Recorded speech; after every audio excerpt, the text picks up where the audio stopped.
네, 안녕하십니까. 교보증권 센장 김영렬입니다. 휴일 잘 보내고 계시죠? 추석 연휴 기간 동안에 중급 투자 전략이다라는 코너로 디커플링에 대한 문제를 조금 더 심도 있게 공부하는 시간 마련하고 있습니다.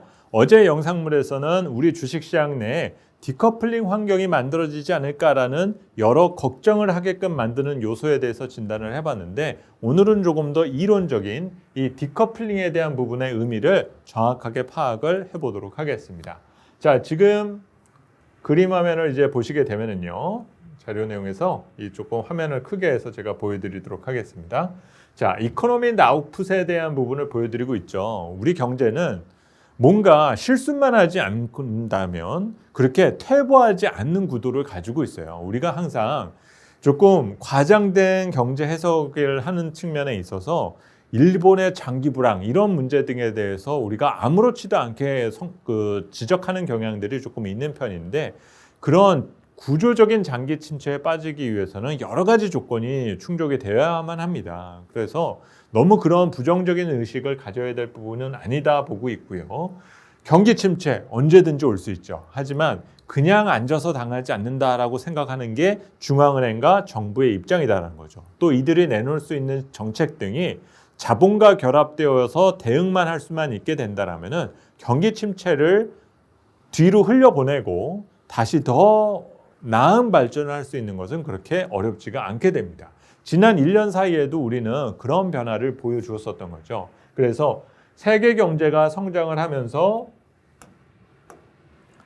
우리도 따라서 성장하는 이런 변화를 보였었던 것이 현재까지의 모습이라고 볼 수가 있습니다.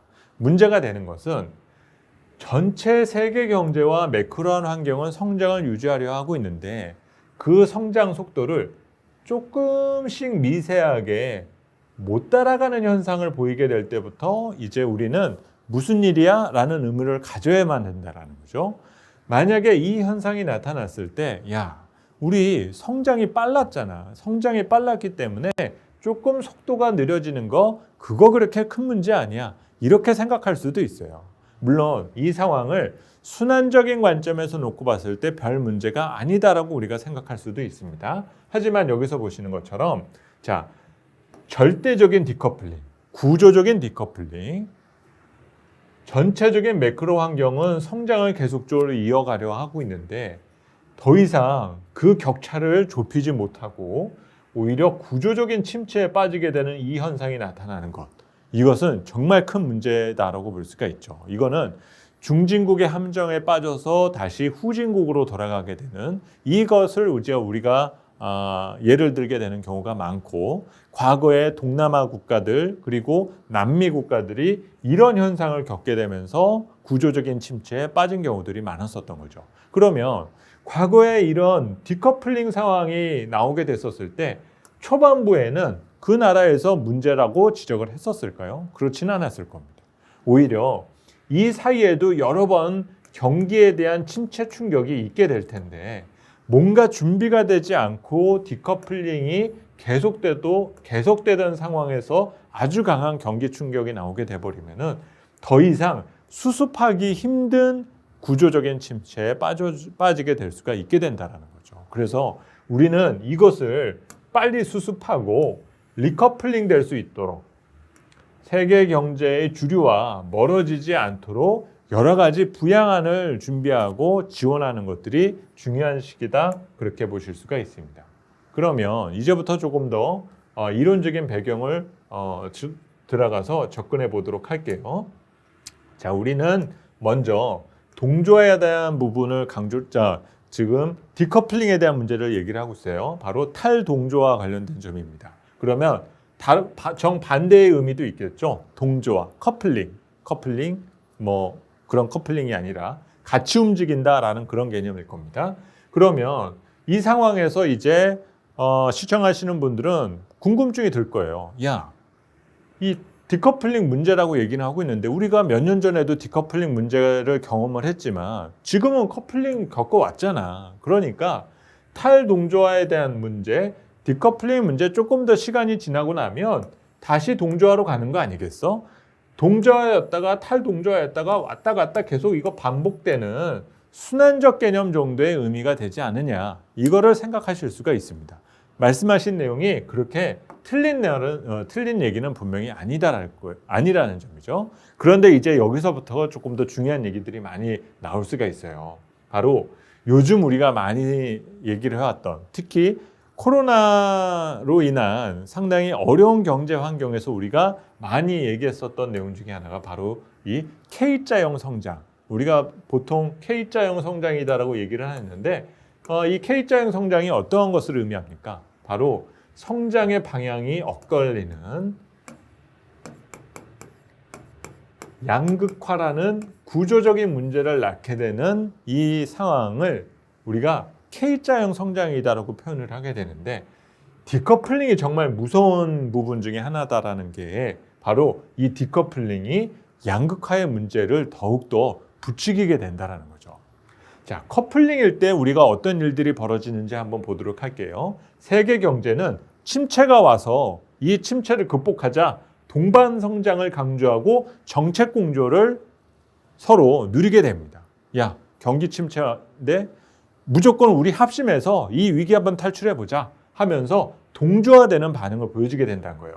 선진국은 상대적으로 지금은 미국이 아주 공격적인 경기 부양에 나섰었던 환경이지만 이전에는 잠재 성장 측면에 있어서는 여전히 약화되어 있죠. 왜냐하면 선진국은 고질적으로 높은 물가, 높은 실업률, 이 문제를 품고 있는 나라이다 보니까 잠재 성장이 낮을 수밖에 없거든요.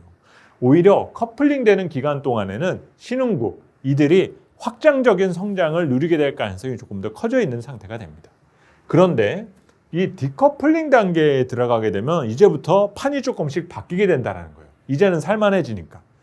차별적인 성장을 강조하게 되죠. 야, 이제는 뭔가 정상 단계의 경제 국면으로 들어가게 되니까 우리가 침체를 막기 위해서 정책 공조했던 것들, 자, 이거는 이제는 공조를 유지할 수는 없어. 각자 도생으로 가자라고 하면서 공조가 와해되고 대립되는 현상들이 나타나게 됩니다. 그러면 이미 시스템적으로 잘 갖춰져 있는 선진국가 같은 경우는 잠재 성장이 개선되면서 탈동조와 디커플링에 대한 수혜를 얻게 되는 거예요.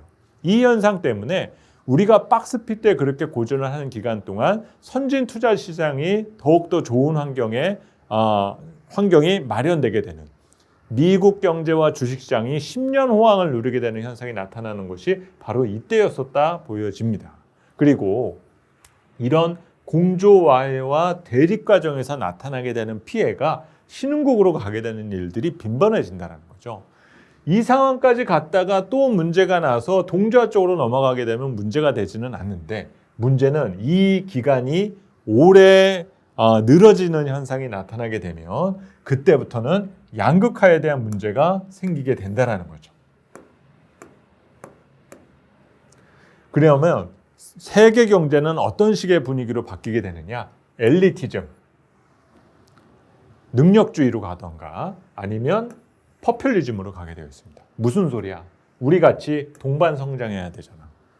이런 식으로 서로 엇갈려가는 그런 반응을 보이게 된다는 거예요. 이러면서 사회가 전반적으로 상당한 혼란스러움을 겪게 될 수 있는 여지 등이 있게 된다는 겁니다. 이것이 올해 연말부터 내년에 세계 경제와 사회를 읽어가는 데 있어 상당히 중요한 의미가 될 수가 있게 된다는 거죠. 우리는 과연 엘리티즘으로 갈 것인가? 퍼퓰리즘으로 갈 것인가? 그리고 이것이 지속되는 시간과 강도에 따라서 앞으로 우리 사회와 경제의 모습이 결정될 수도 있다는 점이죠. 무엇이 옳다로 가지고 우리가 논쟁을 해야 될 필요는 없다라는 거예요. 이런 양극화 환경이 계속되면 계속될수록 결국 이 현상은 좀 더 심화될 수 있는 여지 등이 있다라는 거고요. 시스템이 안정되어 있는 선진국은 다시금 세계 경제를 주도하는 패권적주의를 확보를 하게 됩니다. 문제는 신흥국과 뭔가 재정이 불안한, 그리고 시스템이 불안한 나라들의 경우에는 수축적인 침체, 아까 보여드렸었던 수축적인 침체가 나타나게 된다는 거죠. 그래서 이게 아까 말씀을 드렸었던 디커플링에 대한 어떤 구조적인 문제가 오래 지속될 경우에는 바로 K자형의 모습이 완성되어 가게 된다는 겁니다. 그래서 상당히 내년부터는 정책적인 환경에 있어서의 변화가 커질 수밖에 없는 거고요. 또 정책이라는 것이 누가 정하는 거죠? 결국은 정치인들 그리고 지도자, 정부 이런 쪽에서 결정을 하게 되는 부분이잖아요. 결국은 지정학적인 변수에 대한 것들이 금융시장에 상당히 많이 영향을 주게 될 수 있는 여지 등이 있다는 겁니다. 그래서 현재 이런 디커플링에 대한 이론적 배경을 여러분들이 조금 더 이해를 하려면 결국 우리는 양극화에 대한 문제를 소화할 수 있는 능력을 갖고 있느냐 이것을 우리가 기본적으로 이해를 하는 거가 중요하고 그 환경 하에서 투자의 기준을 설정하는 것이 중요하다. 이것을 여러분들이 꼭 기억해 두셨으면 합니다. 자, 오늘 두 번째 시간은 이 디커플링에 대한 이론적 배경과 앞으로에 대한 전개 과정에 대해서 설명을 드렸고요. 마지막 세 번째 수요일에는 이런 디커플링 환경이 그러면 주식시장에서는 어떤 전략을 수립하는데 우리가 힌트를 얻어야 되는지 그 내용으로 이 연휴 기간 동안 제공해 드리는 내용을 마무리 짓도록 하겠습니다. 그러면 저는 수요일 날 다시 뵙도록 하겠습니다.